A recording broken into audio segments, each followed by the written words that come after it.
The dust cloud rolled across the horizon like a mountain coming to life, and Logan Quinn knew he had maybe 5 minutes before hell arrived in Texas.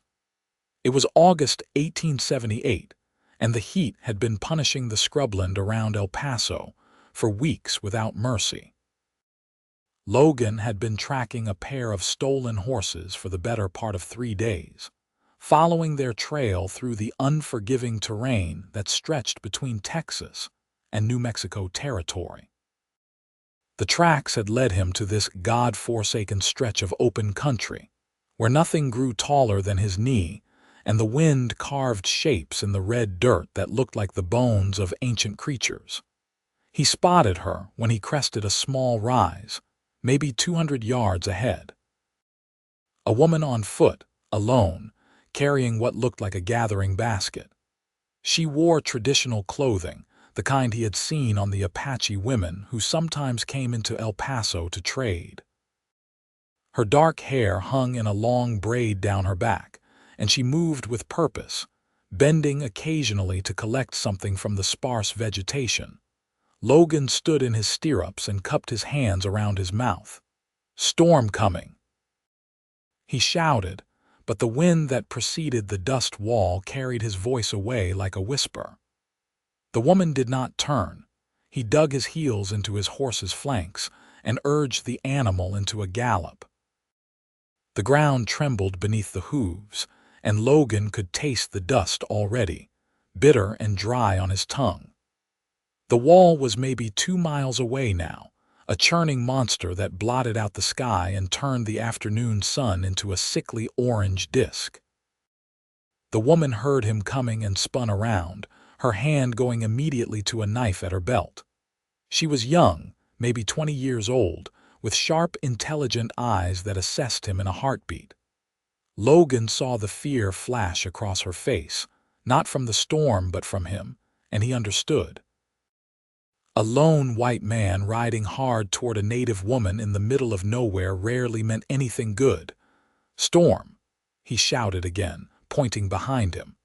"You need shelter now." She turned and saw the wall, and her expression changed from wariness to alarm. She looked around frantically, searching for cover in a landscape that offered none. The nearest rock formations were miles away. The dust storm would overtake them in minutes. Logan reached her and swung down from his horse in one fluid motion. "There is no time to run," he said, trying to keep his voice calm. "We have to make shelter here." She stared at him, clearly torn between trusting him and running. The roar of the approaching storm made the decision for her. She nodded once, sharp and decisive. "My horse," Logan said quickly. "We use her as a windbreak. Do you have water?" The woman shook her head. Logan cursed under his breath and grabbed his canteen from the saddle, along with his bedroll and a piece of canvas he used for shelter. The wind was picking up now, pulling at their clothes and hair with invisible fingers that would soon become fists. "Get on the lee side," he ordered, positioning his horse so her bulk would block the worst of the wind. The animal sensed the danger and stamped nervously, but she trusted Logan enough to stand still when he needed her to. The woman moved quickly, her earlier hesitation gone. She set down her basket and helped Logan spread the canvas over them, using his saddle and her basket to weight down the corners. They had maybe 30 seconds before the storm hit. "Cover your face," Logan said, pulling his bandana up over his nose and mouth. "And get close. We need to share body heat and air." She hesitated for just a moment, then wrapped a cloth around her own face and huddled next to him. Logan pulled the canvas over them both and pressed them against the horse's flank. The animal whinnied but held steady. The storm hit like a physical blow. One moment, there was light and air and the ability to see, and the next, there was only howling darkness and the sensation of being buried alive. The dust was everywhere, filling every space, finding its way through the canvas and cloth and into Logan's nose and throat despite all his precautions. He could feel the woman pressed against him, her body rigid with fear, and he wrapped one arm around her shoulders to anchor her in the chaos. The noise was incredible. The wind screamed like a living thing, furious and hungry, trying to tear away their shelter and scour the flesh from their bones. Logan had been through dust storms before, but never one this fierce. He could feel his horse trembling, and he reached up with his free hand to stroke her neck, trying to offer comfort to the animal that was quite literally shielding them from death. Time became meaningless. They could have been under the canvas for minutes or hours. Logan's world narrowed to the feeling of the woman against his side, the rough texture of the canvas above them, and the need to keep breathing despite the dust that wanted to fill his lungs. He could feel her breathing, quick and shallow at first, then slower as she forced herself to calm down. At some point, her hand found his, and their fingers intertwined. Logan squeezed gently, a wordless message of reassurance, and felt her squeeze back. They were strangers, brought together by chance and disaster. But in that moment, they were the only two people in existence, clinging to life in a world that had turned hostile and dark. The storm lasted an eternity, and no time at all. Gradually, Logan became aware that the roaring had diminished to a howl, then to a moan, then to merely a strong wind. The terrible pressure of the dust cloud moved past them, racing eastward to terrorize some other part of Texas. Light began to filter through the canvas, gray at first, then brighter. Logan waited another few minutes to be sure, then carefully lifted the edge of the canvas. Dust cascaded off in a small avalanche. The air was still thick with it, but he could see again, and that felt like a miracle. "I think we made it," he said, his voice hoarse and rough. The woman pulled down her face covering and coughed, a harsh racking sound.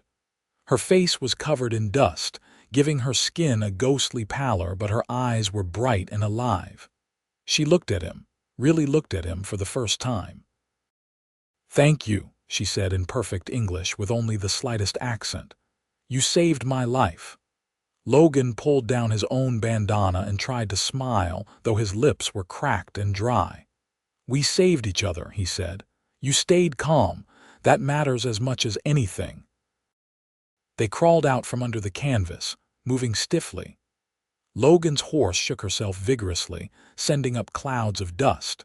She had a wild look in her eyes but seemed otherwise unharmed. Logan checked her over carefully, running his hands down her legs and examining her hooves. Everything seemed fine, though she would need water soon. The woman picked up her basket, which had been knocked over and emptied by the storm. She looked at the scattered contents with disappointment but did not complain. Logan opened his canteen and took a small sip, then offered it to her. "Drink," he said. "Not too much, but enough." She accepted the canteen and drank carefully, then handed it back. "We should not stay here," she said, looking around. "There will be more dust in the air for hours. We need to find clean water." "You know this area?" Logan asked. She nodded. "My people hunt and gather here. There is a spring maybe 2 miles north. Small, but the water is good." Logan looked at the sky, trying to gauge the time through the haze. It was difficult to tell, but he thought they had perhaps 3 hours of daylight left. "Can you ride?" he asked. "I have ridden since I was a child," she said, a hint of pride in her voice. "Then climb up. My horse can carry us both that far." She hesitated again, and Logan saw the wariness return to her eyes. He understood. She knew nothing about him except that he had helped her survive a dust storm. For all she knew, he could be leading her somewhere to hurt her. The stories of what white men did to Native women were not exaggerations, and they both knew it. "My name is Logan Quinn," he said, meeting her eyes directly. "I am a horse tracker, working out of El Paso. I give you my word that I mean you no harm. When we reach the spring, if you want me to leave, I will leave." She studied his face for a long moment, and Logan had the strange sensation of being weighed and measured by someone who could see past words into the truth beneath. Finally, she nodded. "I am called Laughing Star," she said. "My people are Apache of the Mescalero band. We are camped 3 days west of here in the mountains." Logan filed away that information. 3 days was a long way to be from home, especially alone. "Pleased to meet you, Laughing Star," he said formally. "Now let's find that spring before we both die of thirst." He mounted first, then reached down to pull her up behind him. She settled onto the horse's back with the ease of someone who had indeed been riding since childhood, wrapping her arms around his waist to keep her balance. Logan tried to ignore the feeling of her pressed against his back and focused on the direction she indicated. They rode in silence through the dust-hazed landscape. The storm had rearranged the world, erasing tracks and piling dirt in strange new formations. Logan was grateful for Laughing Star's knowledge of the area because he would have been thoroughly lost on his own. The sun was touching the western horizon when they found the spring. It bubbled up from between 2 rocks, forming a small pool no bigger than a wash basin before disappearing into the thirsty earth. But the water was clear and cold, and it tasted like salvation. Logan let his horse drink first, holding her back so she would not founder herself. Then both he and Laughing Star knelt and drank deeply. The water washed away the dust in his throat and brought his mind back to clarity. He filled his canteen, then sat back on his heels and looked at the dying light. "It will be full dark soon," he said. "Is it safe to camp here?" Laughing Star was washing the dust from her face and arms. "Safe enough," she said. "There are no large animals in this area, and the dust will keep away anyone who might be traveling." "Your people," Logan said carefully. "Will they be looking for you?" She shook her head. "Not yet. I was gathering medicine plants. They do not expect me back until tomorrow evening." Logan absorbed this information and tried to figure out what he should do. The honorable thing would be to escort her back to her people, but 3 days of riding would take him far from the horses he had been tracking. On the other hand, leaving her alone out here felt wrong, especially after what they had been through. Laughing Star seemed to sense his dilemma. "You do not need to take me home," she said. "I can find my way from here." "Alone, on foot?" Logan shook his head. "That does not sit right with me." "Why?" she asked, and there was genuine curiosity in her voice. "Your people do not usually care what happens to mine." It was a fair point, and Logan had no easy answer. "I am not like that," he said finally. "My mama raised me to treat people with respect, no matter who they are. And after what we went through today, well, it seems like we are connected somehow." Laughing Star tilted her head, considering him. In the fading light, her face was striking, all strong bones and intelligent eyes. "You are an unusual white man, Logan Quinn." "I will take that as a compliment," he said with a slight smile. They made camp near the spring, though there was little in the way of shelter. Logan had some jerky in his saddlebag, which he shared with Laughing Star. She produced a small pouch of pemmican from her basket, and they pooled their meager resources for a cold dinner. Building a fire seemed unwise, both because of the lack of wood and because neither of them wanted to announce their presence to anyone who might be nearby. As the stars came out, they sat on opposite sides of the spring, maintaining a respectful distance. Logan used some of the water to clean his horse, removing as much dust as he could from her coat and mane. Laughing Star sorted through what remained in her basket, salvaging what plants she could. "What were you gathering?" Logan asked, breaking the comfortable silence. "Medicine," she said. "There is a plant that grows in this area, good for fevers and infection. Our healer sent me to collect it." "Sent you alone?" Logan could not keep the disapproval out of his voice. Laughing Star looked up sharply. I am not a child. I have traveled these lands since I was young. I know how to take care of myself. I did not mean to imply otherwise, Logan said quickly. I just worry about the dangers. From your people, you mean? There was an edge to her voice now. Yes, there are dangers, but I am careful and I am fast and I know places to hide. Most of the time, that is enough. Logan wanted to argue but bit his tongue. She was right, and they both knew it. The world was not safe for native women, especially ones who ventured near white settlements. But she had clearly survived this long through skill and caution, and it was not his place to lecture her. I am sorry, he said. I spoke without thinking. Laughing Star's expression softened. You are worried because you are a good man, she said. I understand this. But you cannot protect everyone from everything. I can try, Logan said. She smiled at that, a real smile that transformed her face. Yes, I think you do try. That is why you rode so hard to warn me about the storm. You could have saved yourself and left me to my fate. That thought never crossed my mind, Logan said honestly. They fell silent again, and Logan found himself very aware of her presence. It had been a long time since he had been alone with a woman, and even longer since he had felt this strange pull of attraction. It was not just that she was beautiful, though she was. There was something about her strength, her intelligence, the way she had faced the storm without panic. She was unlike any woman he had met before. Tell me about El Paso, Laughing Star said suddenly. I have seen it from a distance but never gone inside.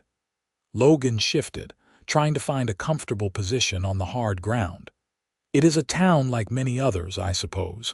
Dusty, loud, full of people trying to make their way. There are good folks and bad folks, honest work and dishonest schemes. I do my best to stay on the good side of things. And what is it you do?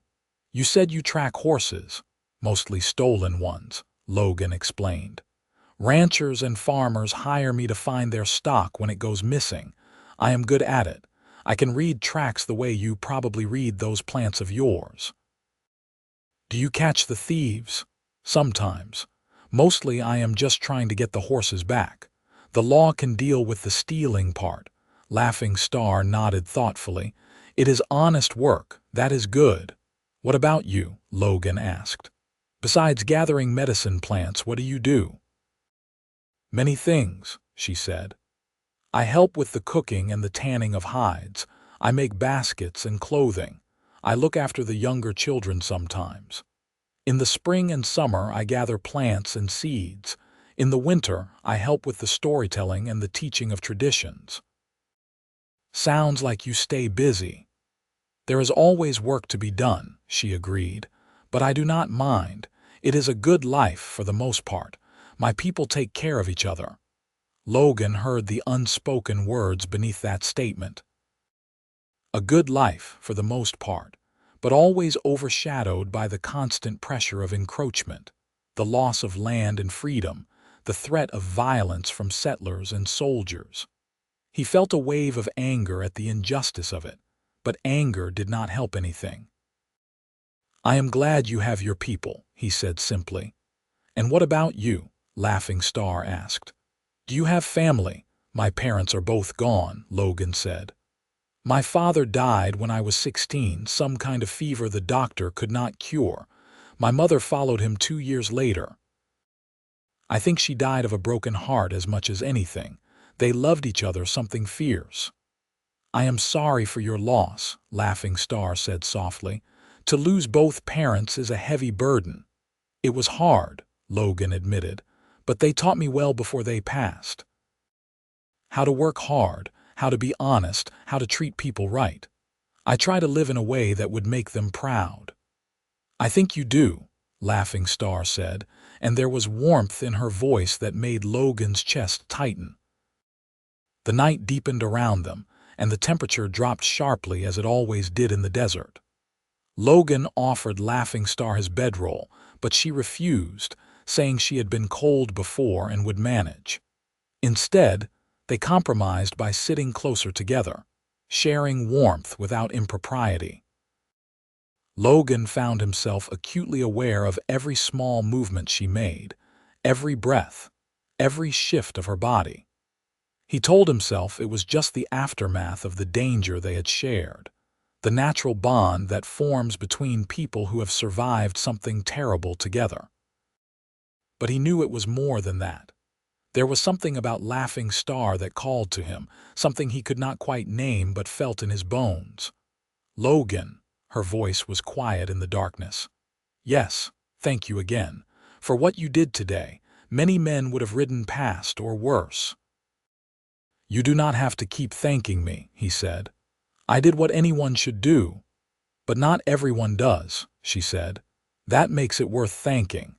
They talked for hours, their conversation ranging from the practical to the philosophical. Laughing Star told him about her childhood, growing up in the mountains with her people, learning the old ways while watching the new world encroach on their territory. Logan told her about learning to track from an old Mexican vaquero who had worked for his father, about the satisfaction of solving the puzzle of reading signs in the dirt. Somewhere in those hours, Logan realized he was falling for her. It was not just attraction, though that was there. It was the way she thought, the way she saw the world with clear eyes and no illusions. It was her strength and her vulnerability, her pride in her people and her understanding of how precarious their situation was. It was everything about her, and it terrified him because he had no idea what to do about it. Finally, exhaustion caught up with them both. They agreed to sleep in shifts, with Logan taking the first watch. Laughing Star curled up near the spring, using her basket as a pillow, and fell asleep almost immediately. Logan watched over her, his rifle across his lap, and let himself imagine for just a moment what it might be like to have the right to watch over her always. The night passed slowly. Logan saw no signs of danger, just the endless expanse of stars overhead and the small sounds of the desert at night. When he judged it was a few hours past midnight, he gently woke Laughing Star for her turn at watch. She was alert immediately, a skill born of long practice, and took his place without complaint. Logan lay down and closed his eyes, but sleep was elusive. He could feel her presence nearby, could hear her soft breathing, and it filled him with a longing he had not felt in years. Eventually, he drifted into an uneasy sleep, filled with dreams of dust storms and dark eyes. He woke to the sound of horses. Logan was on his feet with his rifle in his hands before he was fully conscious, his body moving on instinct. Laughing Star was already standing, her hand on her knife, looking toward the eastern horizon where the sky was just beginning to lighten with the first hints of dawn. There were riders coming, perhaps a dozen of them, moving at a steady pace. Even in the dim light, Logan could see they were Apache warriors, sitting their horses with the easy grace of men born to ride. Laughing Star let out a slow breath. "It is my people," she said. "My father." Logan lowered his rifle but did not put it away. "Your father."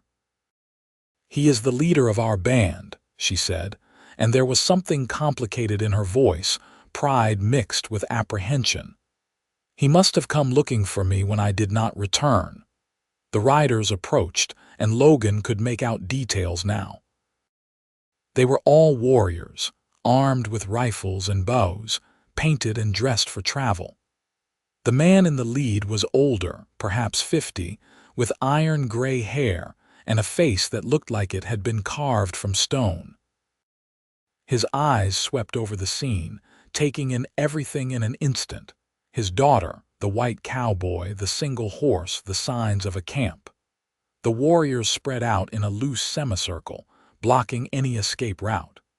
It was done casually, almost lazily, but Logan recognized the tactical precision of it. These were men who knew how to fight. The leader dismounted and walked toward them. Laughing Star moved forward to meet him, speaking rapidly in Apache. Logan could not understand the words, but he could read the body language well enough. She was explaining, gesturing at the spring and toward the east where the dust storm had come from. Her father listened without interruption, his face impassive. When she finished, the leader looked at Logan for a long moment. Logan met his gaze steadily, neither challenging nor backing down, just standing his ground with the calm assurance of a man with nothing to hide. "You are the one who protected my daughter from the storm," the leader said in accented but clear English. "Yes, sir," Logan replied. "We found shelter together. She led us to this spring afterward. My daughter says you behaved with honor." "I tried to, sir." The leader's eyes narrowed slightly. "You know who I am." Laughing Star said you are the leader of her band. "Beyond that, no. I am called Standing Bear." "Perhaps you have heard of me." Logan had indeed heard of Standing Bear. The man was known throughout West Texas and New Mexico territory as a fierce but fair leader, one who had so far managed to keep his people out of the worst of the conflicts that had consumed other Apache bands. It was a delicate balance, and Standing Bear walked it with the skill of a man who understood that survival sometimes meant compromise and sometimes meant standing firm. "I have heard you are a man of wisdom and strength," Logan said carefully. Standing Bear almost smiled. "Almost." "And I have heard nothing of you, Logan Quinn, which means you are not a troublemaker. That is something." He turned and spoke to his warriors in Apache. Several of them dismounted and began checking the area, reading the signs of the storm and the camp. Logan watched them work with professional appreciation. They were thorough and efficient. Laughing Star was speaking to her father again, and Logan caught his name several times. Standing Bear listened, occasionally asking questions. Finally, he turned back to Logan. "My daughter says you saved her life. Among our people, this creates a debt." Logan shook his head. "No debt, sir. I did what any decent person would do." "And that is exactly why there is a debt," Standing Bear said, "because so few white men would have done what you did. You risked yourself for someone not of your people, expecting nothing in return. This has value." Logan was not sure what to say to that, so he simply nodded. Standing Bear looked at the rising sun, then back at Logan. "It is dawn and we must talk. You will come with us to our camp." It was phrased as a statement, not a question, but Logan did not feel threatened. "I would be honored," he said. What followed was a strange and surreal journey. Logan rode his own horse, surrounded by Apache warriors, heading west into country he had never seen. Laughing Star rode beside her father near the front of the group, occasionally glancing back at Logan with an expression he could not quite read. They rode for most of the morning, climbing into hills that gradually became mountains. The landscape changed, the sparse desert giving way to pinon and juniper, then to ponderosa pine as they climbed higher. The air grew cooler and smelled of resin and earth. The Apache camp was nestled in a valley between two peaks, a collection of wickiups and brush shelters arranged in no pattern Logan could discern. Smoke rose from cooking fires, and children played in the spaces between the shelters. Women looked up from their work as the party rode in, their faces registering surprise at the sight of a white man among the warriors. Standing Bear led them to the center of the camp, where a larger shelter stood. He dismounted and gestured for Logan to do the same. "We will eat, and then we will talk," he said. Logan was given food, a stew of some kind of meat and roots that tasted better than anything he had eaten in weeks. He sat cross-legged on the ground, very aware that he was surrounded by people who had every reason to distrust him. But no one treated him with overt hostility. Instead, he received curious looks and occasional nods of acknowledgement. Laughing Star sat with the women, but Logan could feel her watching him. Their eyes met across the fire, and something passed between them, a recognition of the bond that had formed in the dust and darkness. When the meal was finished, Standing Bear invited Logan into the larger shelter. Inside, it was dim and cool, with woven mats on the ground and the smell of sage in the air. Several of the older warriors joined them, forming a circle. Standing Bear filled a pipe, lit it, and passed it around. When it came to Logan, he took it and smoked, though he was not usually a pipe man. It seemed important to participate in whatever ritual this was. "Logan Quinn," Standing Bear said formally. "You have done my family a great service. You protected my daughter when she was in danger, and you treated her with respect. This is not something I take lightly." "I am glad I was there to help," Logan said. "My daughter is precious to me," Standing Bear continued. "She is strong and wise, and she will make a good wife for a strong and wise man. I have been thinking about this for some time, trying to find the right match for her." Logan felt a cold sensation in his stomach. He thought he knew where this was going. "There are several warriors in our band who would be honored to marry her," Standing Bear said. "Good men, brave and skilled, but Laughing Star has refused them all. She says she is waiting for the right person." The other men in the circle were nodding.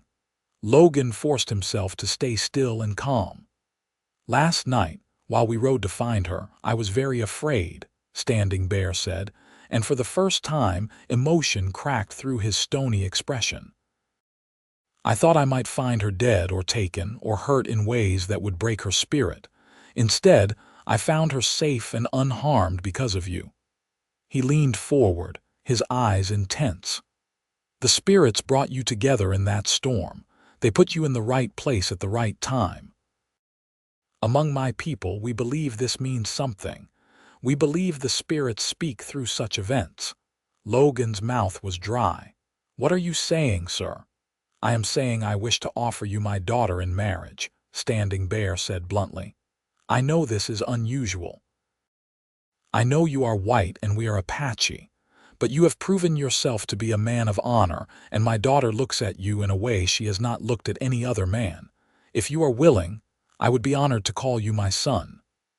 The shelter was completely silent. Logan could hear his own heartbeat, loud in his ears. This was impossible. This could not be happening. He had known Laughing Star for less than a day, and yet, even as his mind reeled, his heart was already answering. "Sir," he said slowly, "I am honored by your offer, more honored than I can say. But this is a decision your daughter should make, not me. If Laughing Star is willing, if this is what she wants, then I would accept with gratitude. But I will not agree to anything she has not chosen freely." The older warriors murmured approvingly. Standing Bear nodded. "You answer wisely." "Very well, we will ask her." He sent one of the men to fetch Laughing Star. The wait felt like an eternity. Logan tried to organize his thoughts, but they were racing too fast to catch. What was he doing? This was crazy. He barely knew this woman. His life was in El Paso, tracking horses, living alone.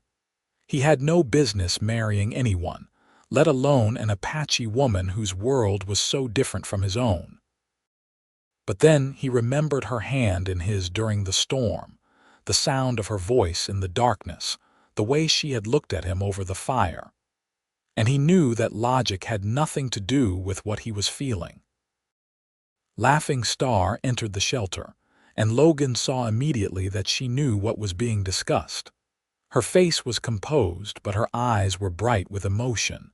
Standing Bear spoke to her in Apache, a long, formal speech. Logan caught his own name and not much else. When Standing Bear finished, he looked at his daughter expectantly. Laughing Star did not answer her father. Instead, she looked directly at Logan. "You wish this?" she asked. "Truly," Logan stood up, needing to face her properly. "I know it seems impossible," he said. "We have known each other for less than a day. But yes, I wish this. I have never felt about anyone the way I feel about you. If you will have me, I would be honored to be your husband. Even though I am Apache, she asked. Even though your people and mine are in conflict. Even though marrying me will make your life more difficult. Yes, Logan said simply. To all of that, yes. Laughing Star smiled, and it was like the sun coming out. Then I accept, she said. My father offers you my hand, and I give it freely. I felt something in the storm, something I have never felt before. I wish to see where this path leads. The shelter erupted in conversation, the warriors talking excitedly among themselves. Standing Bear stood and clasped Logan's forearm in a strong grip. Welcome to our family, Logan Quinn, he said. You are now my son, and these are your people as much as they are hers. What followed was a whirlwind. Logan was introduced to what felt like every member of the band, all of whom seemed to have opinions about this sudden marriage. The women surrounded Laughing Star, talking and laughing and offering advice. Logan found himself standing with the warriors, who questioned him about his skills and background with the directness of men evaluating a new member of their group. One of the younger warriors, a man named Running Wolf who looked to be about Logan's age, pulled him aside. You understand what you are taking on? He asked. This will not be easy. Many white people will hate you for marrying one of us. Many of our own people will be suspicious of you. You will belong fully to neither world. I understand, Logan said. And you do this anyway. Logan looked across the camp to where Laughing Star stood surrounded by women, her face animated as she talked. Yes, he said. I do it anyway. Running Wolf nodded slowly. Then you are either very brave or very foolish. Probably both. But you will need friends, so I will be one. Any man who wins Laughing Star's heart is worth knowing. The wedding was set for 3 days later, which Logan learned was unusually quick. But Standing Bear declared that the spirits had clearly indicated their will, and there was no reason to wait. Those 3 days passed in a blur of preparation and learning. Logan was given a wickiup near Standing Bear's, and he spent his time trying to learn as much as he could about Apache customs and traditions. Several of the elders took it upon themselves to educate him, explaining the expectations of a husband, the responsibilities of a man in the band, the proper way to conduct himself. He also spent time with Laughing Star, always under the watchful eyes of chaperones, getting to know her in a way that went beyond the intensity of their first meeting. They talked about everything. Their hopes and fears, their memories and dreams, their beliefs about the world. Logan found that the more he learned about her, the more he wanted to know. She was endlessly fascinating, full of contradictions that somehow made perfect sense. She was fierce but gentle, proud but humble, traditional but curious about new ideas. Are you frightened? She asked him on the evening before the wedding. They were sitting near a fire with her aunt sitting a discreet distance away as a chaperone. Terrified, Logan admitted, but in a good way. Are you? Yes, she said. I am afraid we are making a mistake. I am afraid the differences between us will be too great. But I am more afraid of not trying, of wondering for the rest of my life what might have been. I feel the same way, Logan said. Laughing Star, I cannot promise this will be easy. But I can promise I will do everything in my power to make you happy and to honor your people. She reached out and took his hand, a simple gesture that sent warmth flooding through him. That is all I can ask, she said. The wedding was held at sunrise, a ceremony that blended Apache traditions with improvisations to accommodate Logan's presence. Standing Bear presided, speaking in both Apache and English so that Logan could understand. The essence of it was simple. Two people promising to stand together, to support each other, to build a life as partners. Logan spoke his vows clearly, meaning every word, and Laughing Star responded with equal conviction. When it was done, they were married. Logan Quinn, horse tracker from El Paso, and Laughing Star, daughter of an Apache leader, bound together by choice and chance. The celebration lasted all day. There was food and music, dancing and storytelling. Logan was welcomed formally into the band, given a new name in Apache that translated roughly to Dust Walker, a reference to the storm that had brought him to them. He felt overwhelmed and out of his depth, but every time he caught Laughing Star's eye, she smiled at him, and that made everything okay. As evening fell, they were shown to a wickiup that had been prepared for them, hung with new blankets and supplied with everything a new couple might need. Logan's heart was pounding as they entered, suddenly very aware that they were alone together for the first time as husband and wife. Laughing Star seemed to sense his nervousness. She took his hand and led him to sit beside her on the blankets. "We do not have to rush anything," she said softly. "I know this is all very sudden. We can take our time learning to be married." Logan felt a wave of relief and gratitude. "Thank you," he said. "I want to do right by you, but I am not sure I know how." "We will figure it out together," she said. She leaned her head against his shoulder, and they sat like that for a long time, listening to the sounds of the camp settling for the night, just being together in the quiet darkness. Eventually, they lay down side by side, and Logan pulled a blanket over them both.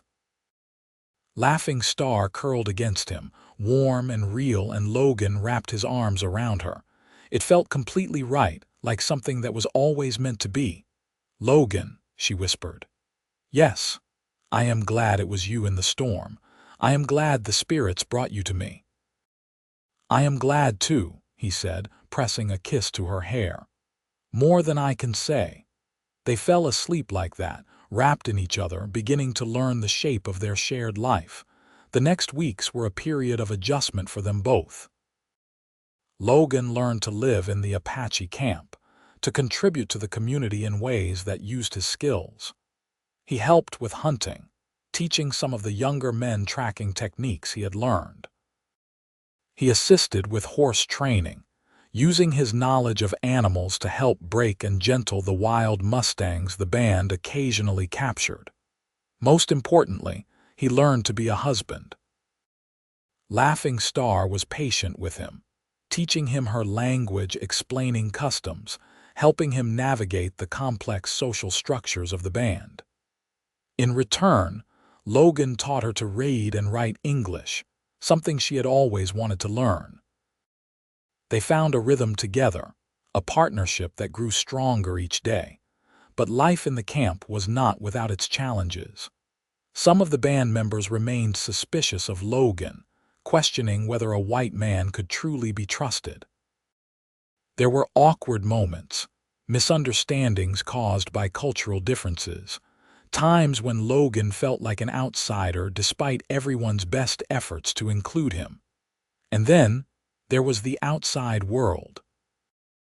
Logan had sent word to El Paso that he was alive and had settled with the Apache, but he knew people would be talking. A white man marrying a native woman was unusual enough to be scandalous.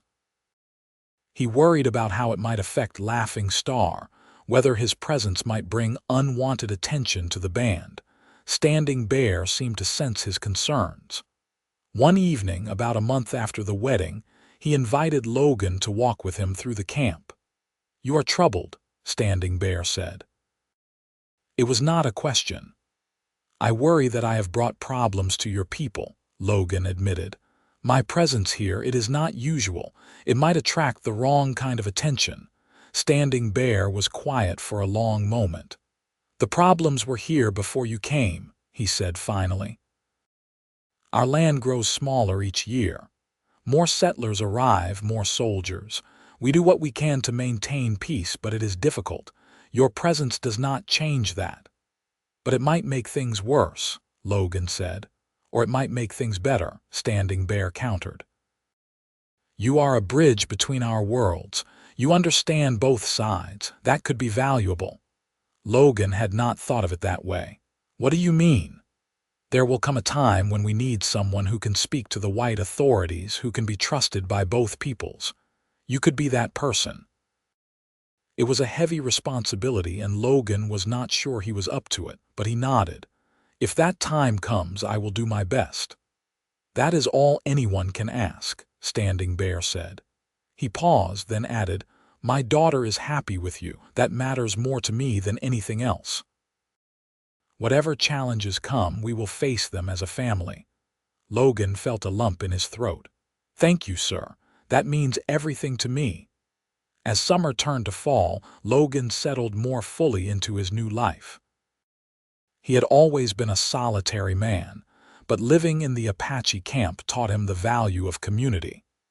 He began to form real friendships with the other men, particularly Running Wolf, who became something like a brother to him. The women of the band gradually warmed to him as they saw how he treated Laughing Star, with respect and tenderness. And Laughing Star herself became the center of his world. Logan had not known it was possible to love someone this much, to feel so completely connected to another person. They talked for hours about everything and nothing. They learned each other's bodies with growing confidence and joy. They made plans for the future, tentative and hopeful. In October, Laughing Star told him she was pregnant. Logan was outside the wickiup, repairing a saddle when she came to him with the news. She said it quietly, almost shyly, and then waited for his reaction. For a moment, Logan could not speak. He was overwhelmed by a tangle of emotions: joy, fear, wonder, responsibility. A child. He was going to be a father. He and Laughing Star were going to create a new life, a bridge between their two worlds in the most literal sense. He stood up and pulled her into his arms, holding her tightly. A baby, he said, his voice rough with emotion. We are going to have a baby. Laughing Star laughed, a sound of pure happiness. Yes, are you pleased? Pleased does not begin to cover it, Logan said. He pulled back to look at her face, cupping her cheeks in his hands. I am terrified and thrilled and grateful, and a dozen other things I do not have words for.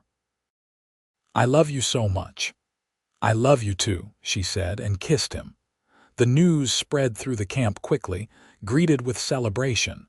A child born to Laughing Star and Logan Quinn would be special, a symbol of possibility.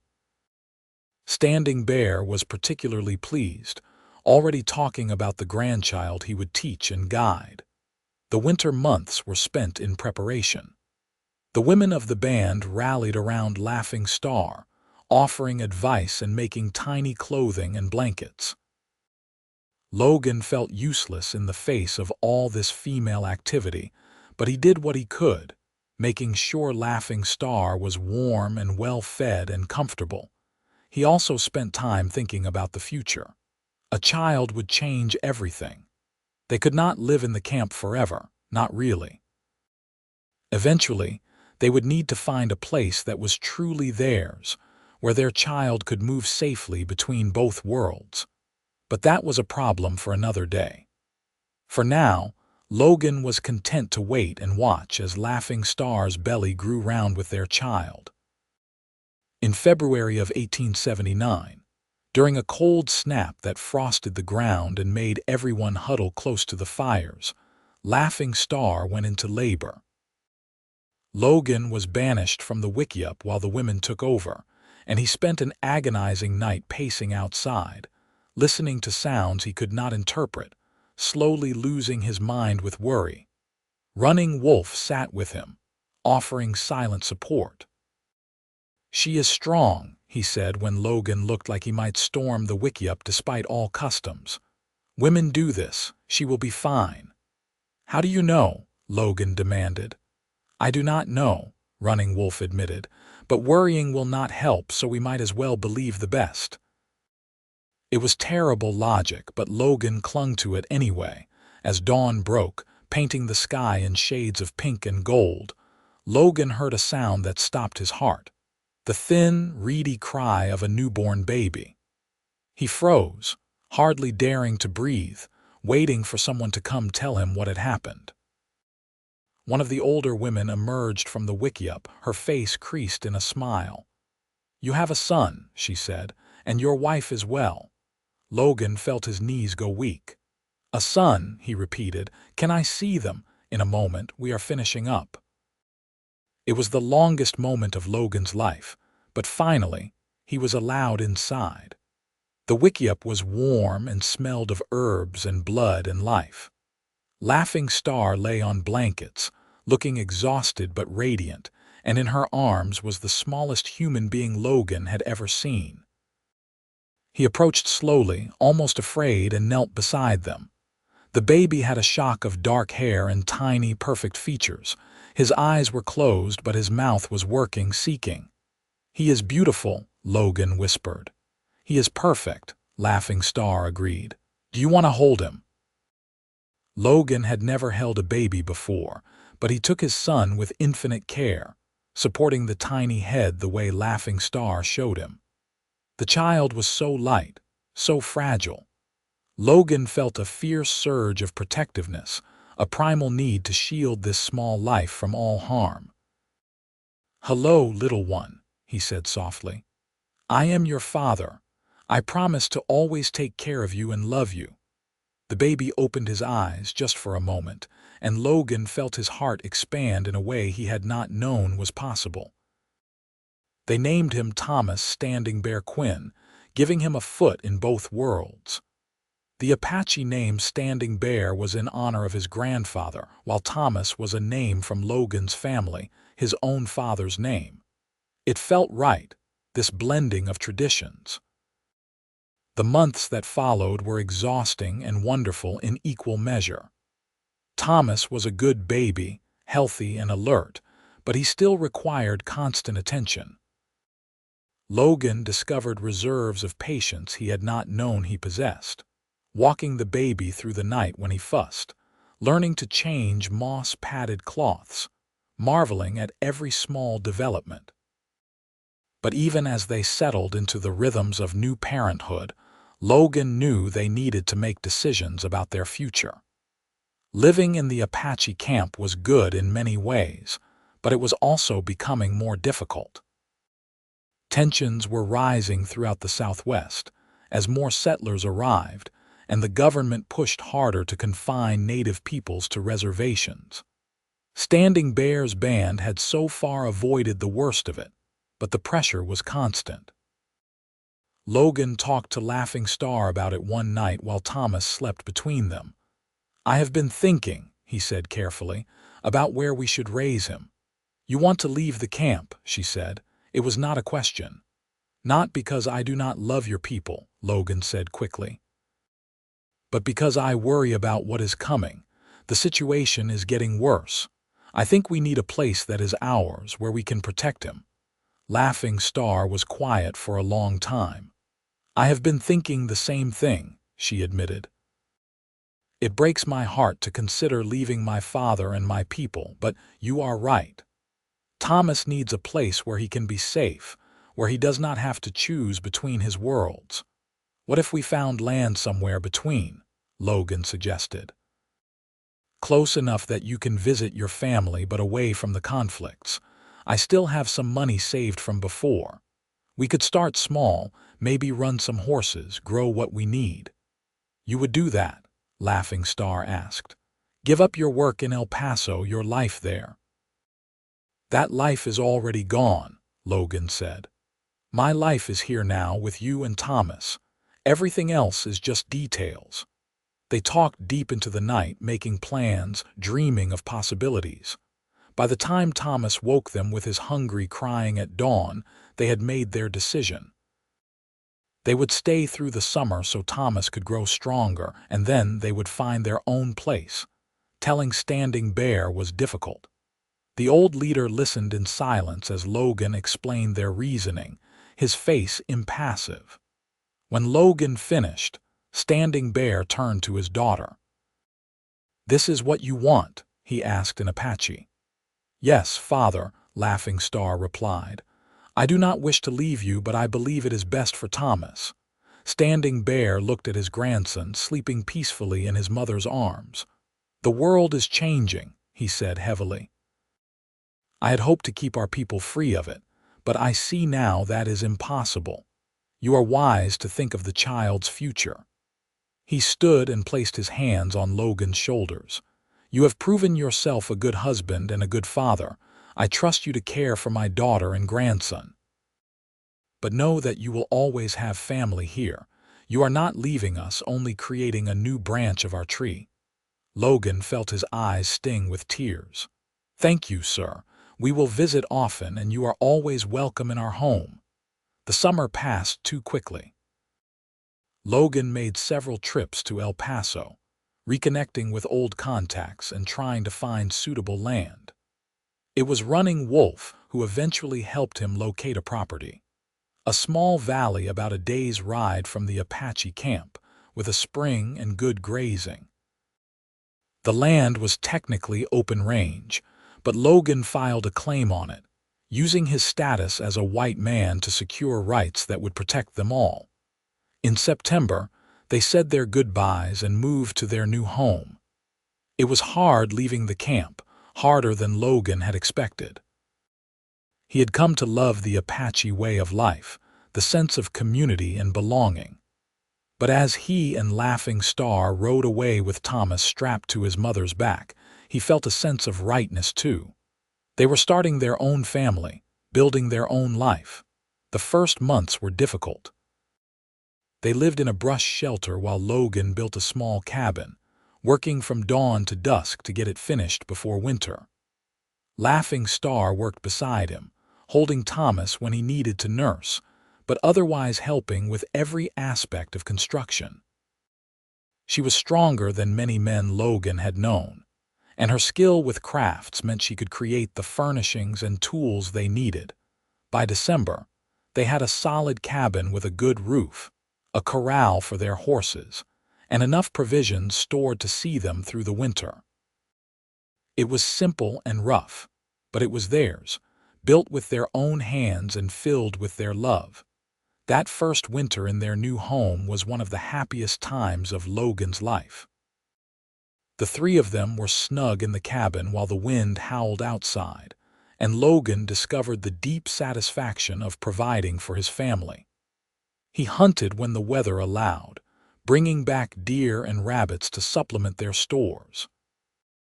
Laughing Star cooked and sewed and taught Thomas Apache songs, even though he was still too young to understand.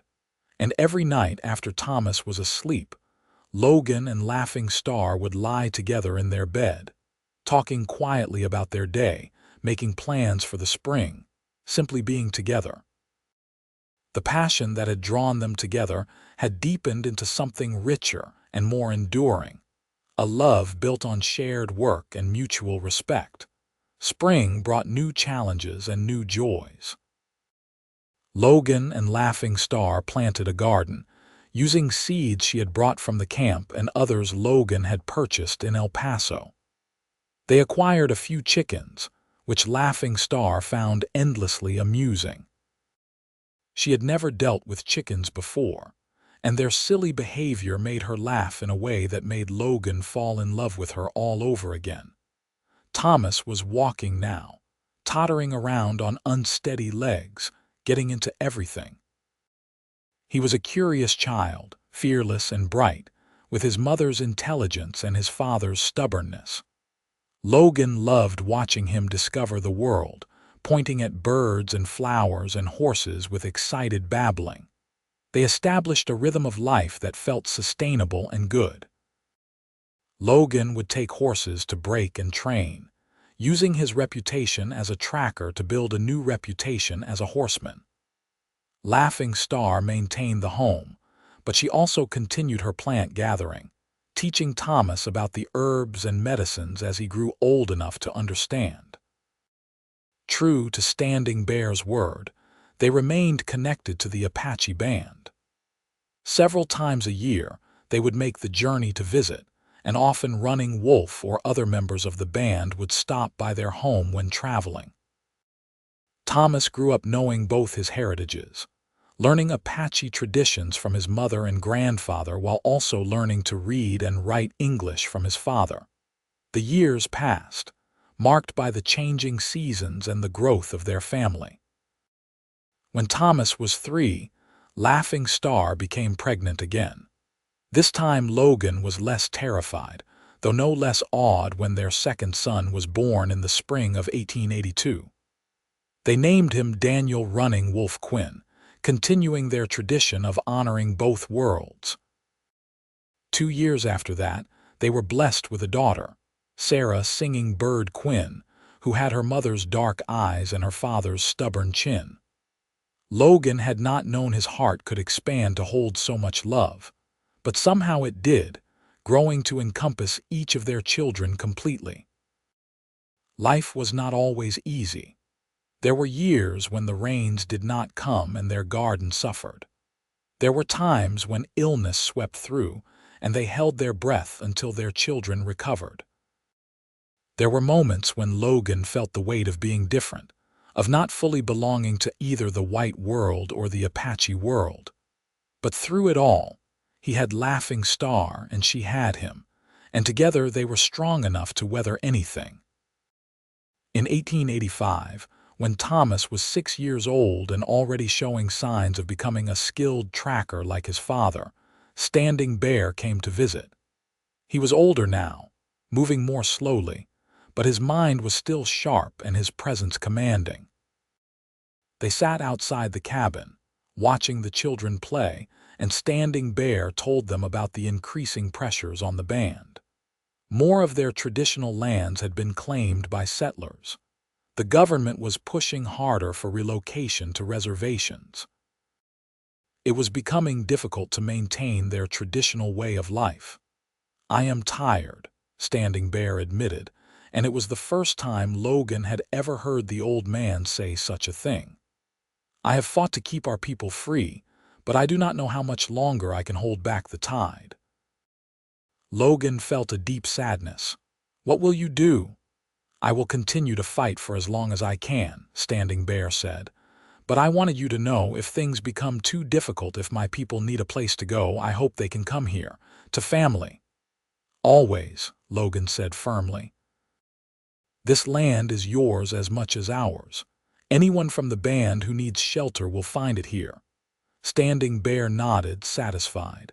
He turned to watch Laughing Star, who was helping Sarah pick flowers. "I am proud of you, daughter," he called in Apache. "You have built a good life, raised strong children. Your mother would be proud too." Laughing Star looked up, her eyes shining with tears. "Thank you, Father," she said. Standing Bear died the following winter, peacefully in his sleep. The news devastated Laughing Star, and Logan held her while she grieved, wishing he could take away her pain. The children, even young Sarah, seemed to understand that something important had been lost. They were quieter than usual, more affectionate, as if trying to comfort their mother through proximity. The funeral was held in the Apache camp, and Logan brought his whole family to pay respects. It was a solemn ceremony, full of singing and stories honoring Standing Bear's life and leadership. Logan held Thomas and Daniel while Laughing Star carried Sarah, and they stood together as the people mourned their leader. Running Wolf, who had become one of the band's senior warriors, sought Logan out after the ceremony. "The band chose me to lead," he said. "I do not have Standing Bear's wisdom, but I will do my best." "You will do well," Logan assured him, "and you know we are here if you need anything." In the years that followed, Running Wolf proved to be a capable leader, but he faced challenges that would have tested anyone. The pressure to move to a reservation intensified, and eventually, Running Wolf made the difficult decision to relocate the band to a designated area in New Mexico territory. It broke his heart and the hearts of his people, but it was the only way to ensure their survival. Throughout this difficult period, Logan and Laughing Star's home became a way station of sorts, a place where Apache people could stop and rest and remember what freedom felt like. Their cabin was frequently full of visitors, and Logan found himself in the role Standing Bear had predicted years before. A bridge between worlds, someone who could speak to both sides and be trusted by both. It was not easy. There were white settlers who viewed Logan's friendship with the Apache as betrayal, and there were Apache who still saw him as fundamentally an outsider. But Logan had learned to navigate these tensions, to hold firm to his principles while being flexible in his methods. And through it all, his marriage to Laughing Star remained the center of his life. They had been through so much together: danger and joy, loss and celebration, hardship and abundance. Their love had been tested in ways neither of them could have imagined that day in the dust storm, and it had emerged stronger each time. As the children grew older, Logan and Laughing Star began to think about their education. Thomas, at 10 years old, was already a skilled rider and tracker. Daniel, at 7, showed a gift for working with animals. And 5-year-old Sarah had her mother's talent for plants and healing. Logan wanted them to be able to navigate both worlds, so he made arrangements for them to attend school in El Paso during the winter months, staying with a family he trusted. It was hard to be separated from them, but both Logan and Laughing Star believed it was important for the children to learn reading, writing, and arithmetic beyond what Logan could teach them at home. The arrangement worked well. The children spent the summers at home, learning traditional Apache skills from their mother and practical ranching skills from their father. In the winters, they lived in El Paso and attended school, learning to function in white society. They became comfortable in both worlds, just as Logan and Laughing Star had hoped. In 1890, when Logan was 36 and Laughing Star was 32, they were surprised by the arrival of another child. They had thought their family was complete, but apparently fate had other plans. This time it was twins, a boy and a girl they named Peter Swift Fox Quinn and Mary Bright Star Quinn.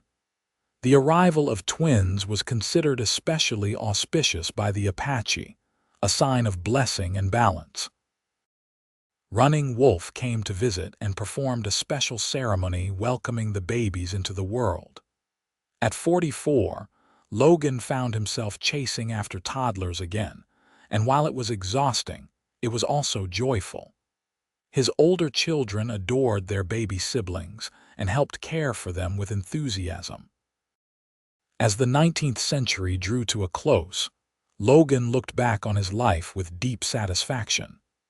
He had built something lasting with Laughing Star, a family that honored both their heritages and proved that love could bridge any divide.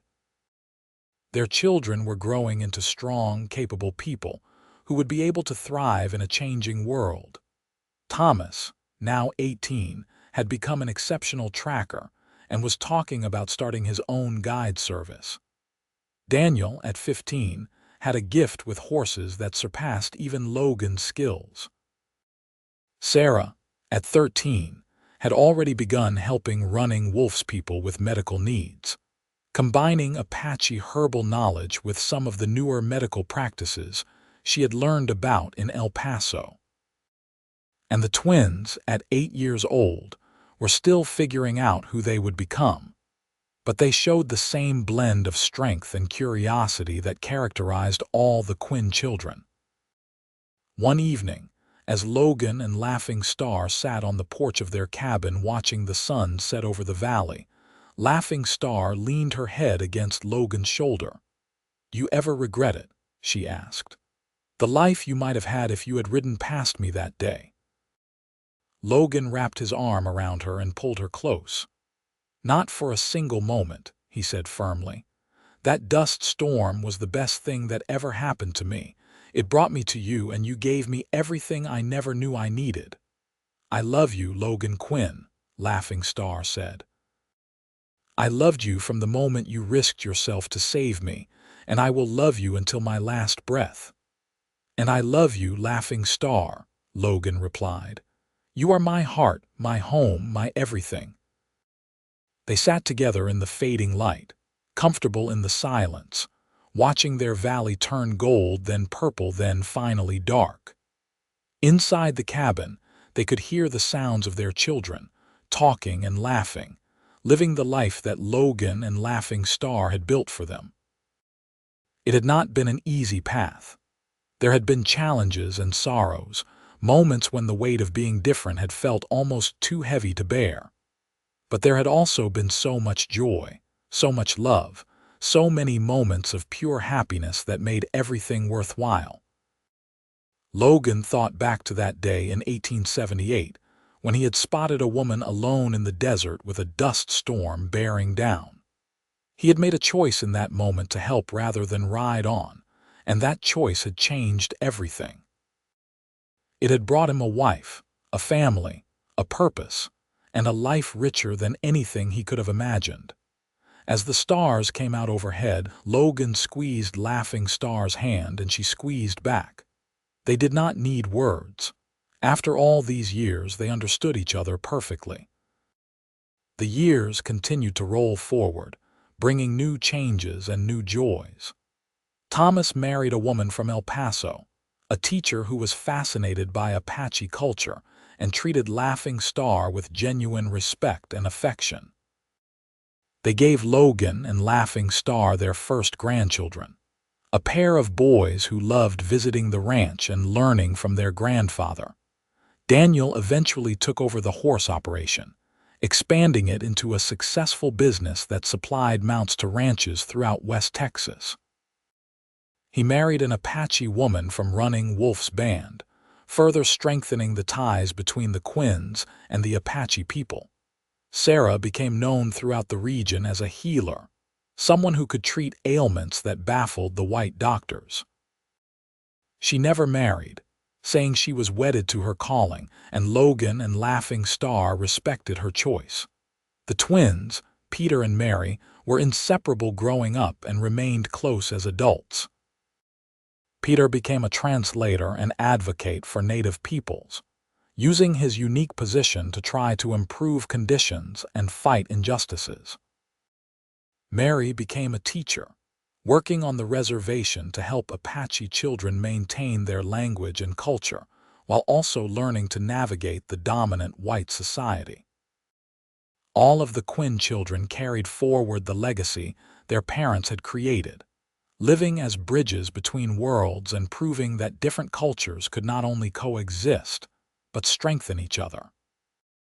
As Logan grew older, his hair turning silver and his body moving more slowly, he spent more time sitting on the porch with Laughing Star, watching the valley where they had built their life together. They talked about the old days, remembered friends who had passed, and marveled at how their family had grown. "We started with nothing," Laughing Star said one day. "Just a dust storm and a choice to trust each other." "We started with everything that mattered," Logan corrected gently. "We had love and courage and hope. The rest we built together." Running Wolf visited frequently in his later years, and he and Logan would sit for hours. Two old men who had once been young warriors in their own ways, talking about the changes they had seen and the world they were leaving to their children. "You know," Running Wolf said during one of these visits, "when Standing Bear first brought you to our camp, I thought he was making a mistake. I could not see how a white man could be trusted, how this marriage could work. I am glad I was wrong." "I am glad too," Logan said with a smile. "You have been a good friend, Running Wolf, one of the best I have ever had. And you, Logan Quinn, have been a brother to me.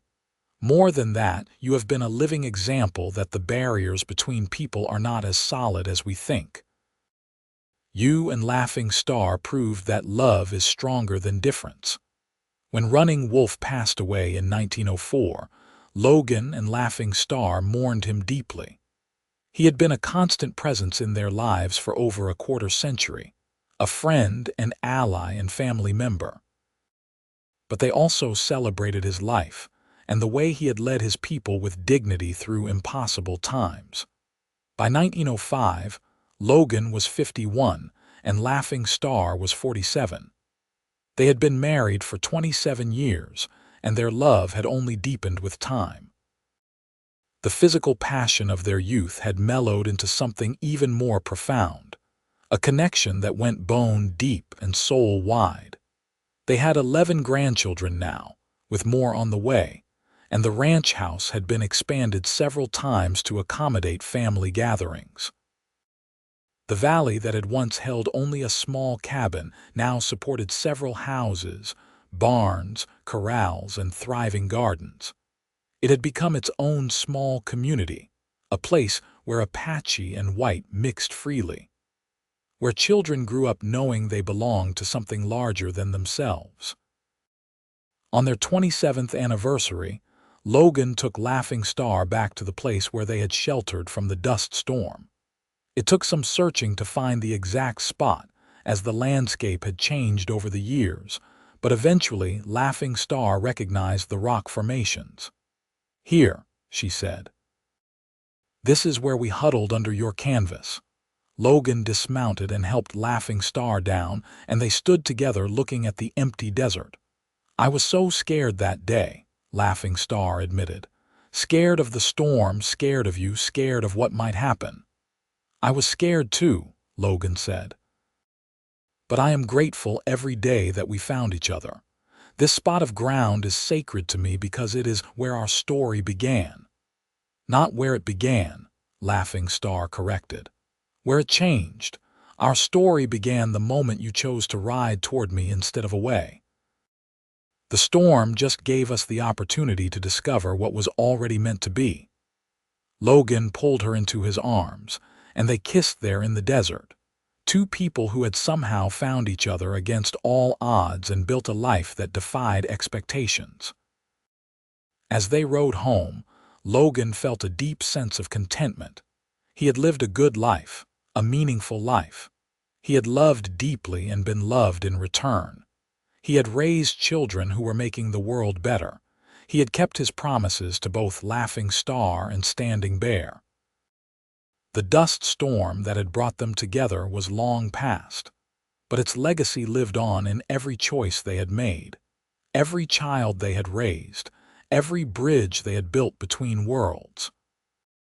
It lived on in the way their grandchildren played together without regard for which side of their heritage they came from, in the way their children advocated for justice and understanding, in the life they had created together. Logan and Laughing Star lived another 15 years, watching their family continue to grow and flourish. They died within months of each other in 1920, Logan at 66 and Laughing Star at 62, their hands clasped together, their love as strong at the end as it had been in the beginning. They were buried together on a hill overlooking their valley, with a stone that bore both their names and an inscription in both English and Apache that read, "Two hearts, two worlds, one love." Their children and grandchildren gathered from across the Southwest for the funeral, a testament to the family they had built and the legacy they had created. Thomas spoke of his father's integrity and skill, Daniel of his patience and wisdom with horses and children alike, Sarah of his gentle heart and willingness to learn. The twins talked about how their parents had showed them that love was the most powerful force in the world, stronger than prejudice or hardship or time. And Laughing Star was remembered as a woman of extraordinary strength and grace, someone who had held onto her traditions while embracing new possibilities, who had raised her children to be proud of all their heritage, who had proven that a woman could be both traditional and revolutionary, gentle and fierce, rooted in her culture and open to the world. The Quinn family continued to thrive long after Logan and Laughing Star were gone. Their descendants spread across the Southwest, carrying forward the values and vision their grandparents had embodied. Some became ranchers and farmers, others teachers and healers, still others advocates and leaders. But all of them carried the story of how a cowboy and an Apache woman had met in a dust storm and built something beautiful against all odds. The valley where Logan and Laughing Star had made their home remained in the family, a gathering place for reunions and celebrations, a reminder of what was possible when people chose love over fear, understanding over prejudice, hope over despair. And on quiet evenings, when the wind blew through the valley just right, some of the family swore they could still feel the presence of Logan and Laughing Star, their spirits intertwined forever, watching over the family and the life they had created together, satisfied that their choice to trust each other in the midst of a dust storm had borne fruit beyond anything they could have imagined. Their story became a legend in the family, told and retold to each new generation, a reminder that love could overcome any obstacle, that the barriers between people were not insurmountable, that choosing courage and compassion could change not just individual lives but entire legacies. Logan Quinn and Laughing Star had started with nothing but a dust storm and a decision to trust each other. They had ended with a family that stretched across two cultures, a legacy of love and understanding, and proof that the best stories are the ones where people choose connection over division, where they build bridges instead of walls, where they dare to love across differences. It was a story that began with a cowboy protecting a native woman from a dust storm, with her father arriving at dawn with a proposal.